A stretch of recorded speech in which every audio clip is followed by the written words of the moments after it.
Here's my audience.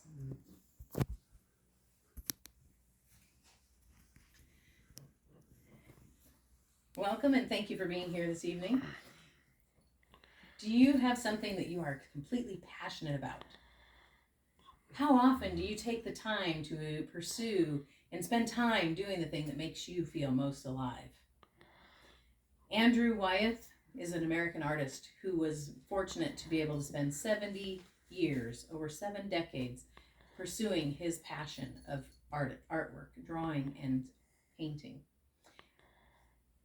After reading articles on andrewwyeth.com, Wikipedia, and brandywine.org, and theartstory.org, I learned a lot about Andrew Wyeth and his life. In my family, everybody knows that if you want to make me happy, you buy me books. And for Christmas, I got this book from my daughter. And this book is about a woman named Christina Olson who lived in Maine. And she was the subject of many of Andrew Wyeth's paintings. His most well-known painting was of Christina Olson. It was called Christina's World. And it shows Christina, who had a degenerative muscle disease and was unable to walk at the end of her life, going up in a field toward her farmhouse. Because of her condition, it was very hard for her to be in one position for long as a model. So Andrew's wife also posed for this painting. And a lot of people said it represented every woman because it had elements from both of them. So that is his most famous painting. Andrew Wyeth used watercolors and egg tempera paint, which was very difficult to use. The egg tended to thicken up really quickly, and so it was a very hard media to use. Andrew Wyeth was born in 1917. He was the son of N.C. Wyeth, who was an artist as well, and was most known for illustrating the book Treasure Island.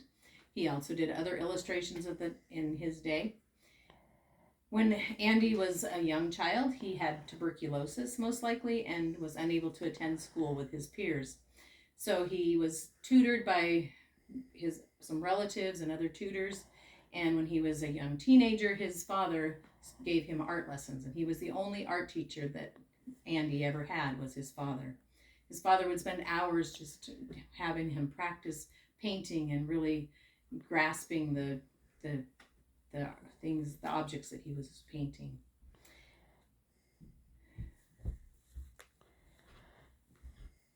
When Andrew was 15, his art was featured in an art show, and it was very well received from all the critics, and everyone thought it was amazing.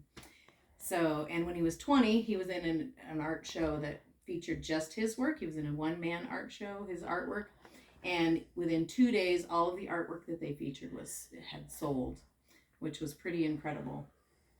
Some of his artwork was mostly of the landscape and of people. He focused on the land around him. In Maine when he was there, and in Pennsylvania was the other place that he spent a lot of his time. And he just painted pictures of the people around him. In 1939, when their family was in Maine for the summer, he met a young lady named Betsy James, who was the best friend of Christina Olson. And so Betsy introduced him to Christina, and that's how their friendship formed and how he started to paint her and her landscape and her farm. Christina took care of her father until he passed away, and she also took care of her brother, and she just didn't let her disability slow her down. And Andrew had great admiration for her as a result.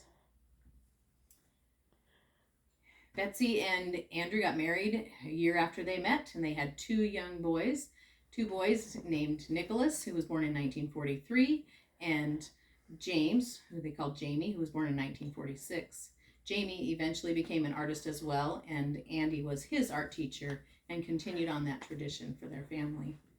In 1945, tragedy struck their family, and N.C. Wyeth was driving with his 3-year-old grandson, who was named after him, and the car stalled on a railroad track, and they were hit by an oncoming train, and they were both killed. And that was very difficult for Andy. Of course, he was very close with his father. And he said before his father died, he was a clever watercolorist who had an interest in landscape. But after his father died, he really focused on the landscape part of his artwork. The first painting he did after his father died was called Winter 1946. And it's this painting here. It shows the man running away from a railroad crossing and with a shadow behind him. And it just really captures how he felt after losing his father. After his father died, he became close to one of the neighbors, Carl Korner, and he became a mentor and a supporter to Andrew in place of his father. When Carl got older, he needed a caregiver, and Helga Tesdorf came to stay there and to take care of Carl. And from 1971 to 1985, Andy would paint pictures of Helga, but Betsy didn't know and Helga's husband didn't know. And he painted over 274 pictures of Helga, and some of them were pictures of her in the nude. This is Helga. This one is called Braids. Excellent. In 1986, it was discovered that he had done those paintings, and they became quite famous. Andy was, with most artists, there was a lot of controversy around him. A lot of people in the 60s felt like he should be all along people thought he should use more color in his artwork. And in the 60s, a lot of people felt he should be representing more of the societal issues that were going on in our country at that time. But he stuck to the objects and the landscapes and the people that he had done all along, and he stayed true to who he was as an artist. He also, in addition to the critics, he had many supporters. In 1963, President John F. Kennedy awarded him the Medal of Honor. And in 1970, President Nixon held an art exhibit in the White House featuring all of his work. And in 1990, he received the Congressional Medal of Honor from George W. Bush. So he received a lot of honors. He also received over 25 honorary doctorates from different universities and colleges. Yeah. So like I say, he had many supporters as well. One of the things, a lot of people felt that he was a realist, and he described himself as an abstractionist. And he said, "My people, my objects breathe in a different way.